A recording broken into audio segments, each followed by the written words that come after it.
Shalom, selamat pagi. Sate pagi hari ini bertemakan Selamat Datang.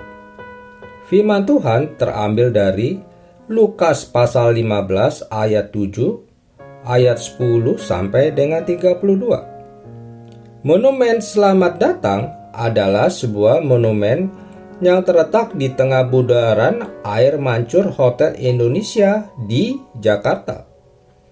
Monumen ini berupa patung sepasang manusia yang sedang menggenggam bunga dan melambaikan tangan.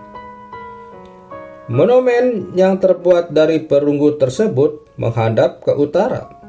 Artinya, mereka menyambut orang-orang yang datang dari arah Monas.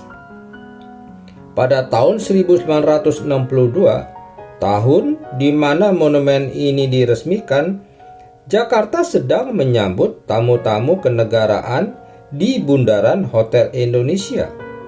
Ketika itu, Presiden Soekarno membangun monumen Selamat Datang dalam rangka Asian Games keempat yang diadakan di Jakarta.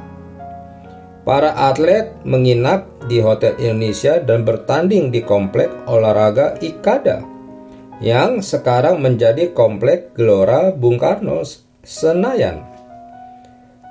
Stadion Senayan pada saat itu adalah stadion terbesar di Asia Tenggara yang mampu menampung 120.000 penonton.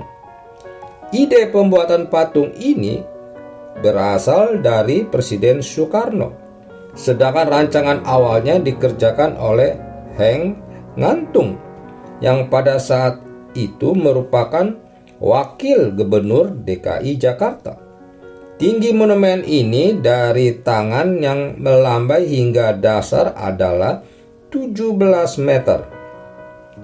Pelaksana pembuatan patung ini adalah tim pematung keluarga Arca, pimpinan Edi Sunarso.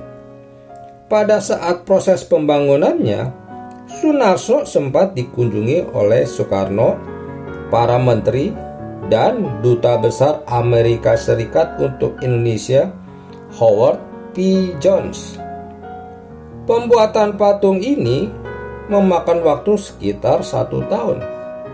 Demi menyambut kedatangan para atlet Asian Games keempat ke negeri Indonesia, sebuah monumen dengan dana yang tidak sedikit dan perencanaan yang tidak main-main harus dibuat. Adalah sebuah kebanggaan tersendiri untuk bisa menyambut para tamu kenegaraan. Kegembiraan yang semacam ini, bahkan yang lebih meriah lagi, juga terjadi di kerajaan sorga. Akan ada kemeriahan yang luar biasa bagi seisi sorga ketika ada satu orang yang berdosa memutuskan untuk bertobat. Dengan jelas ditulis dalam Injil Lukas bagaimana Yesus menggambarkan sukacita para malaikat dan semua penghuni sorga ketika hal ini terjadi. Namun sedihnya, terkadang kita sulit menerima seseorang yang dahulu hidupnya ada dalam kejahatan, padahal saat ini mereka sudah bertobat. Tuhan tidak mau kita memiliki kecenderungan untuk menolak mereka seperti ini. Sama seperti si sulung yang membenci adiknya meski si adik sudah bertobat, atau orang-orang yang ingin merajam perempuan yang berbuat zina. Ingatlah bahwa si bapak di dalam kisah itu mau menerima dengan tulus anak bungsunya yang sudah berdosa. Dan Yesus pun menolong perempuan yang berzina itu dan mengampuni dosanya. Lalu, bagaimanakah sikap kita ketika ada mantan preman, penipu, transgender, tunasusila, atau bahkan pembunuh yang memutuskan untuk bertobat dan mengubah total hidupnya? Sambutlah mereka, ucaplah selamat datang kepada mereka dan terimalah mereka sebagai anggota kerajaan surga yang baru. Amin. Mari kita berdoa. Bapa Surgawi, Ajarku agar selalu dapat menerima siapapun yang sudah bertobat dari kehidupan lamanya.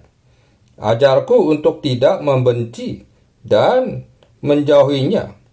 Di dalam nama Tuhan Yesus aku berdoa. Amin.